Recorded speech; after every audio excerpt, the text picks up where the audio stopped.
Mauma duto vinovi e majivie matin daweto. Mauma duto vinovi e majivie matin daweto. Viropo no we imau. Viropo no we dagbelo boso da logo nagbelo. So da logo nagbelo. Laila ila ila. Laila ila ila ila la ila. Amis téléspectateurs, Assalamu alaikum wa rahmatullahi wa barakatuh. Aujourd'hui, nous sommes une fois encore présents sur notre plateau pour une nouvelle émission conformément à notre promesse. Le sujet dont il sera question aujourd'hui est l'enseignement islamique sur le bon voisinage. Amis de l'émission L'Aube naissante, je suis avec deux invités pour m'accompagner dans le décortiquage de ce sujet. Il s'agit du frère et missionnaire Abdulaziz Ibrahim, qui est à ma gauche, premier à ma gauche, missionnaire à Pobé. Assalamu alaikum wa rahmatullahi wa barakatuh. Wa alaikum salam wa rahmatullahi wa barakatuh, frère. Mon deuxième invité, c'est le frère Lukman Bissiriou, deuxième à ma gauche. Assalamu alaikum wa rahmatullahi wa barakatuh, frère. Wa alaikum salam wa rahmatullahi wa barakatuh. Bissiriou. Merci d'avoir répondu à notre invitation. Ma première question pour le bonheur des téléspectateurs, c'est de savoir quelle définition à l'échelle islamique donner au mot voisinage. Le frère missionnaire Abdelaziz. D'emblée, je voudrais dire que le voisin est celui-là avec qui nous vivons au quotidien, celui que nous côtoyons, celui avec qui nous entretenons des relations de fraternité.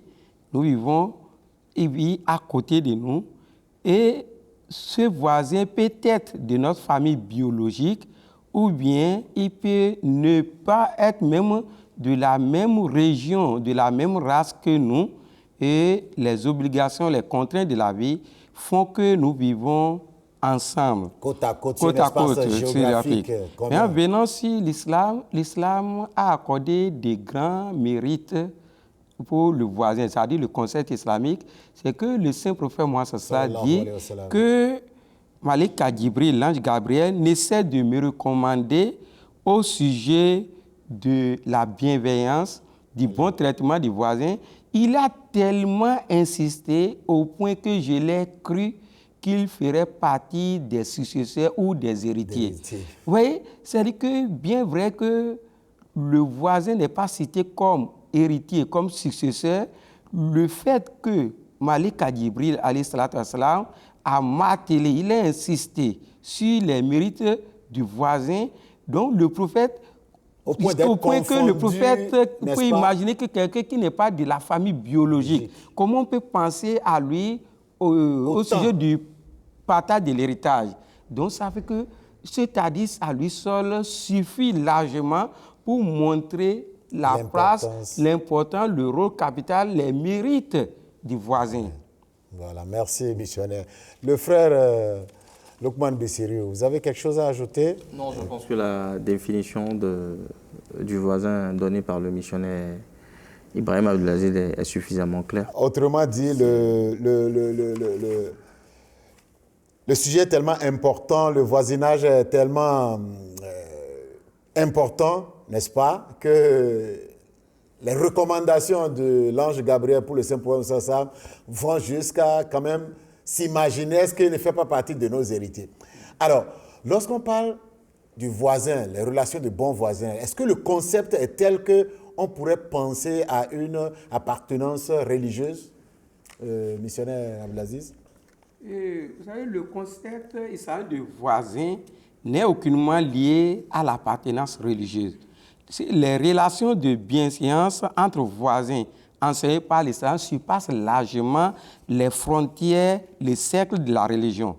J'en veux pour preuve ce qu'Allah subhanahu wa ta'ala dit dans le Coran, chapitre 60, surat Al-Mutahin, versets 9 à 10. Allah dit à l'égard de ceux qui ne se sont pas battus contre vous à cause de votre religion et qui ne vous ont pas chassé de vos habitations, Allah ne vous interdit pas d'être bienveillant et d'agir équitablement envers eux.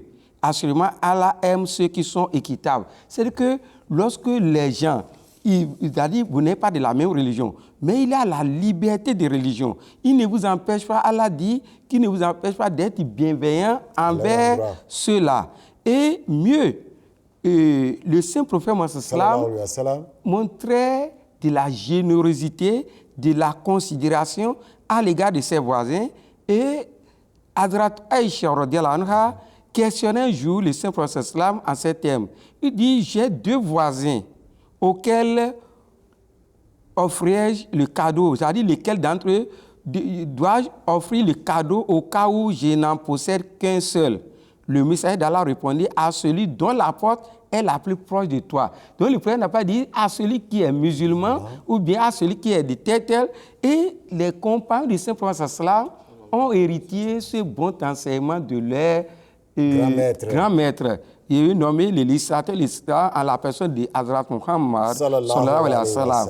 Oui, nos compagnons, un jour, nous trouvons par exemple dans le Sahih de Bukhari qu'il est rapporté qu'un jour, alors qu'un mouton fut immolé dans la maison de Hazrat Ibn Umar, ce dernier demanda à 3 reprises, avez-vous offert une part à notre voisin juif?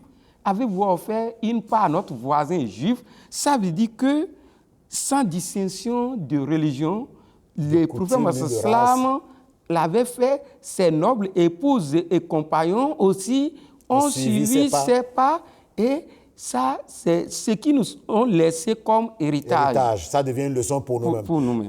Ceci étant, le frère Lukman Bissirou, dites-nous. Oui. Je comprends que le missionnaire Abdelaziz a commencé par empiéter sur les devoirs, n'est-ce pas, vis-à-vis du voisinage, hein, en dehors du descriptif qu'on y a fait. Qu'en dites-vous, le devoir vis-à-vis du voisin? Oui, je vous remercie. En fait, concernant le devoir vis-à-vis du voisin, Allah subhanahu wa ta'ala déclare dans le chapitre 4, et verset 37 du Saint-Coran, A'udhu billahi minash shaitanir rajim, bismillahir rahmanir rahim, wa'budu Allaha wa la tushriku bihi shay'a wa bil walidayni ihsana wa bidhil qurba wal yatama wal masakini wal jari dhil qurba wal jari al junubi was sahibi bil jambi wa bin as-sabili wa ma malakat aymanukum inna Allaha la yuhibbu man kana mukhtalan fakhoura. C'est-à-dire adorer Allah et ne lui donner aucun associé. Agissez avec bonté envers vos pères et mères, les proches, les orphelins, les pauvres, le proche voisin, le voisin proche, le voisin lointain, le voisin éloigné, le partenaire et le voyageur, et ceux qui ne sont pas sous votre gouverne. Car certes, Allah n'aime pas le présomptueux, l'arrogant. Vous voyez, en fait, Dieu, en fait, Allah subhanahu wa ta'ala dans le Saint-Coran, fait l'obligation à un musulman d'être bon vis-à-vis de ses parents, c'est-à-dire les gens avec qui il a un lien de sang, ou bien avec il a une alliance. Et également, l'humanité étant un, nous devons essayer de mettre aussi l'oreille sur le cœur de ceux qui habitent dans notre voisinage à côté de nous pour scruter leurs problèmes afin que nous puissions faire l'effort en fait de subvenir à leurs besoins. C'est à ce titre-là que le saint prophète Mohammed Mustafa sallallahu alayhi wa sallam, dans un hadith rapporté par Ibn Abbas, le saint prophète Mohammed sallallahu alayhi wa sallam nous dit ceci: il n'est pas croyant celui qui a le ventre plein pendant que son voisin va au lit le ventre affamé. En fait, pour dire en réalité que nous ne devons pas être, en tant que musulmans, nous ne devons pas être égoïstes. Vivre insensible par rapport à la présence autour de nous. Merci beaucoup. Nous ne devons pas être insensibles à notre entourage. Si nous avons du confort, essayons de voir à côté de nous, ceux qui vivent à côté de nous, qu'est ce dont ils ont besoin, afin qu'au mieux de nos possibilités, nous puissions leur venir en aide, nous puissions les satisfaire. Ça, c'est le devoir du musulman. Merci, frère Loukman. Dans la réponse du frère Loukman, je m'adresse au frère missionnaire Abdelaziz. Il a commencé par lister des catégories de séries. Sur le plan islamique, il y a des catégories de voisins, des variétés de voisins. Bien vrai. Quand nous prenons le verset 37 du chapitre 4, cité tout à l'heure par le frère Loukman, oui, lorsqu'Allah a commencé par l'adoration, n'est pas associé des égaux, Allah a dit Walijari zil kuruba, walijari junubi, wasoibi bilijambi. Le voisin qui vous est apparenté et le voisin qui vous est étranger et le compagnon qui est à votre côté. Donc, le Coran dit le voisin qui vous est apparenté. C'est-à-dire qu'on peut être voisin et au même moment être lié par les relations sanguines, c'est-à-dire les liens de fraternité. Maintenant, lorsque vous êtes liés, donc vous avez deux obligations que, comme nous l'avons dit dans l'une de nos précédentes émissions, qu'on doit consolider, on doit essayer d'affermir les liens de parenté et le traitement, nos obligations envers le voisin encore vient en second lieu.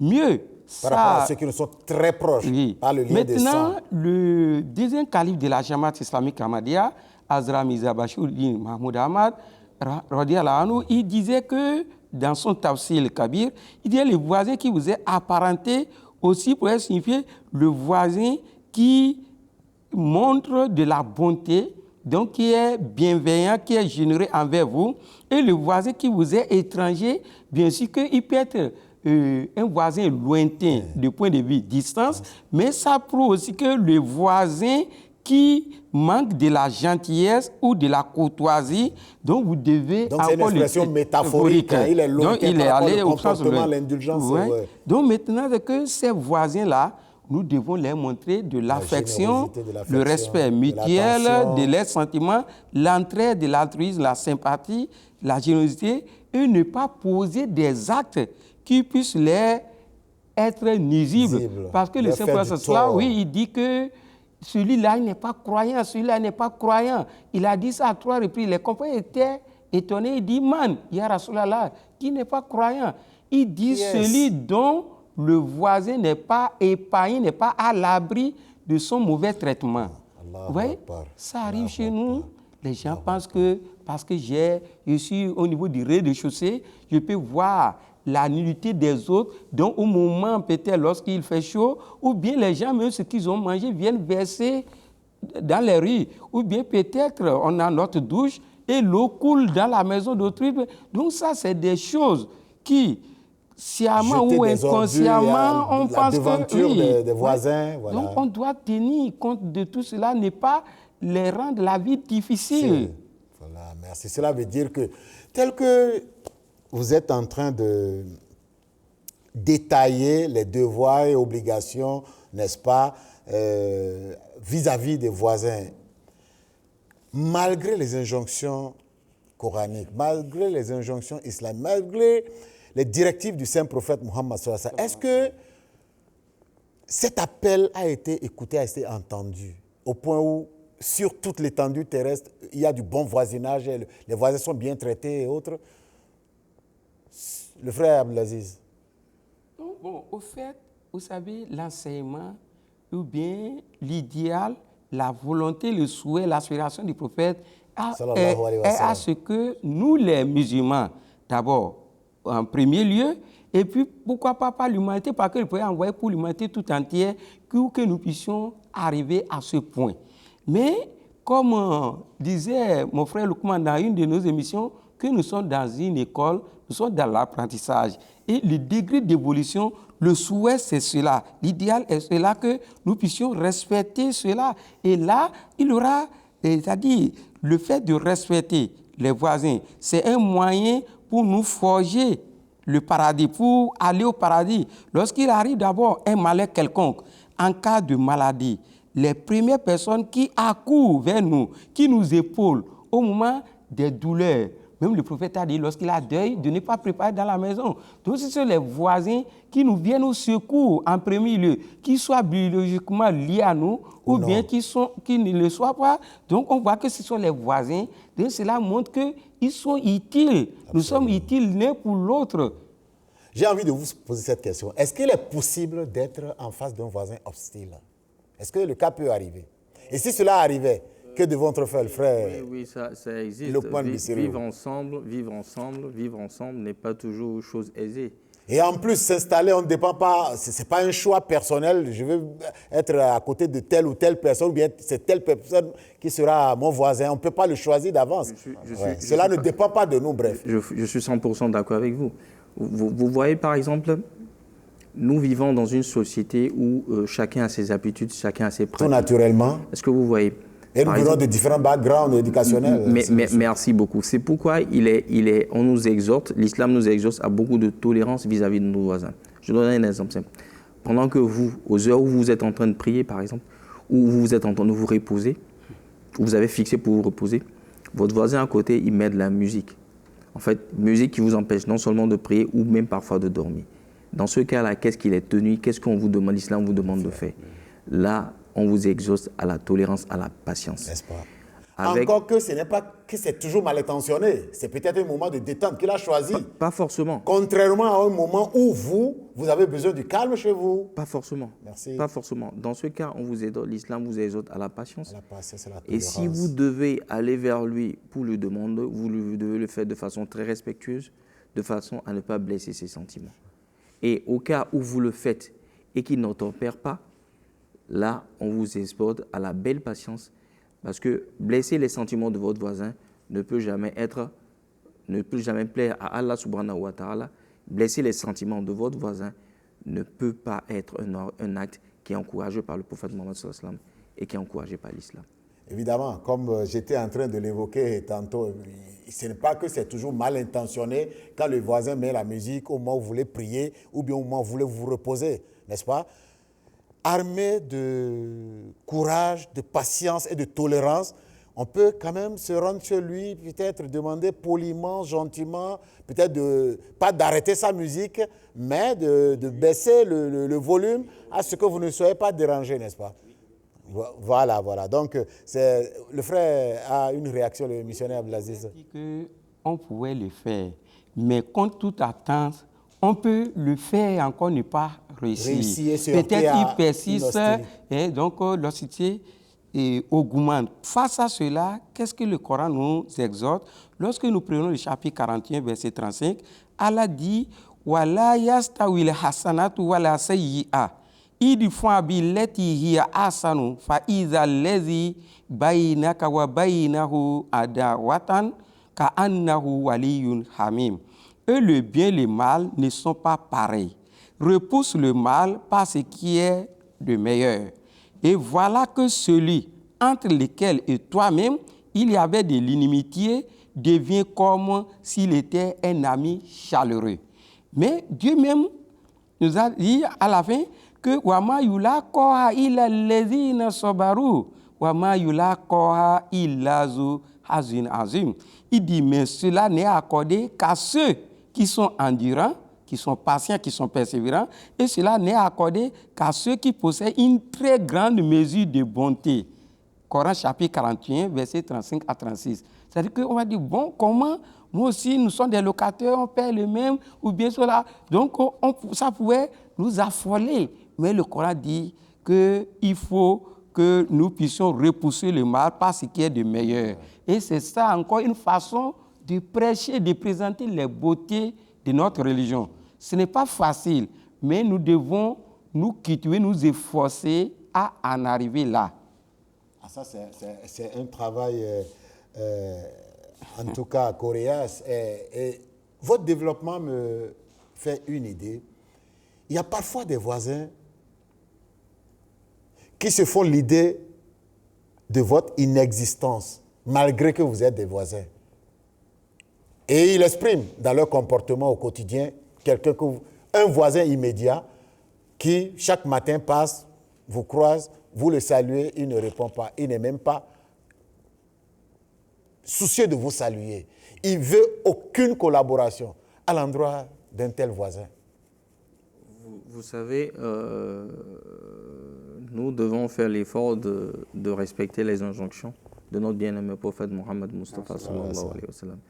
D'abord, le prophète Mohammed sallallahu alayhi wa sallam, une fois, on lui a demandé, lorsque deux personnes en fait se rencontrent dans la rue, deux personnes qui même apparemment ne se connaissent pas, qui doit saluer le premier? Le prophète Mohammed sallallahu alayhi wa sallam a été clair. Il dit, celui qui est plus proche de Dieu doit saluer le premier. Si vous estimez que vous voulez vous rapprocher plus de Dieu, vous devez être plus prompt à saluer votre voisin ou à saluer quelqu'un que vous ne connaissez pas. Faites pas pour attirer, pour renforcer vos liens, pour créer un lien d'amitié. Et dans le cas de votre voisin, vous êtes tenu de le saluer en fait. Vous êtes tenu de garder une bonne relation avec lui. Voilà que vous persistez. Le missionnaire Abdelaziz vient de le dire. Peut-être que le voisin avec qui vous avez une inimitié va devenir demain votre ennemi chaleureux. Mais ça dépendra de vous, en fait. Ça dépendra de votre comportement. Si il vous montre de l'hostilité, votre objectif, c'est de faire de lui un ami, en fait. Votre objectif, c'est de faire de lui un ami. Et vous gagnerez beaucoup plus à faire de lui un ami qu'il continue, qu'il reste toujours votre ennemi. Qui sait, parfois, l'activité professionnelle vous emmène en dehors de votre lieu d'habitation. Vous ainsi que votre épouse, pendant 1 mois, pendant 2 mois, vous laissez à la maison des enfants. Peut-être avec une domestique, peut-être avec une personne âgée. Mais le voisin, si vos enfants par exemple sont malades, par exemple, votre voisin peut aider votre enfant en l'amener à l'hôpital, en s'occupant de lui, en dépensant sur lui pour pouvoir payer les premiers soins. Mais si vous n'avez pas une bonne relation avec lui, il peut ne même pas se soucier, ne même pas se préoccuper de l'existence de vos enfants, même vos enfants qui sont en difficulté. En période pluvieuse, par exemple, aussi, vous n'êtes pas à la maison. Ce voisin-là... Il se pourrait qu'il y ait une inondation et que les enfants ne soient pas capables de gérer la situation. Aider les enfants à... Il y aura un sursaut de générosité, ainsi d'assistance. Certainement. Mais lorsque vous essayez de faire de lui un bon ami, faites-le uniquement dans le but de rechercher le plaisir de Dieu. Pas d'attendre une quelconque récompense de la part. Mais Dieu, en fait, fera de lui un ami chaleureux et qui sait, à travers vous, peut-être qu'il peut reconnaître la vérité, adhérer à l'islam. C'est ce qui est très important. C'est l'objectif. Oui. Le frère et missionnaire Abdelaziz. Rapidement, nous avons 5 minutes. Je voulais ajouter que l'homme n'a de valeur qu'au milieu de ses pairs, de ses semblables. Donc, lorsque nous vivons dans l'autarcie, lorsque nous vivons isolés des autres, nous avons perdu notre qualité d'homme. Lorsqu'on est avec des voisins, un simple sourire, un simple bonjour, une conversation légère, mais sereine. Donc ça montre de la joie. On est en paix. Quand je parle de vivre dans l'isolement, vous connaissez la valeur. Vous voyez, lorsque vous prenez l'allumette, vous prenez une bouchette ou bien d'allumette, vous voyez, vous connaissez sa valeur. Quand quelqu'un demande quelle est la valeur, vous dites, bon, l'allumette, même la boîte, ça coûte combien? Mais lorsque vous trouvez dans la forêt, vous êtes seul. Et c'est la seule qui reste. C'est-à-dire, apprendre à rester que si vous échouez, donc vous êtes privé de tout, nourriture, tout ça, c'est que ça a de valeur. Donc l'homme qui n'a jamais souffert, qui n'est jamais dans le besoin, ne peut apprécier la valeur d'un homme. Comme disait le frère Lukman, il a parlé de l'absence. Vivre lorsque les enfants se côtoient, lorsqu'il n'y a pas d'harmonie, lorsqu'il n'y a pas d'entente, les enfants sont en danger. Ne va pas vers la porte de l'autre. L'autre qui son enfant, mais l'enfant est toujours enfant. Quelques minutes, il repart là. Des fois, les parents se querellent à cause des enfants et les enfants, tout de suite là, ils vous oublient et sont ensemble. Ou bien, ça dit, c'est une forme de sécurité. Le voisin constitue une forme de sécurité.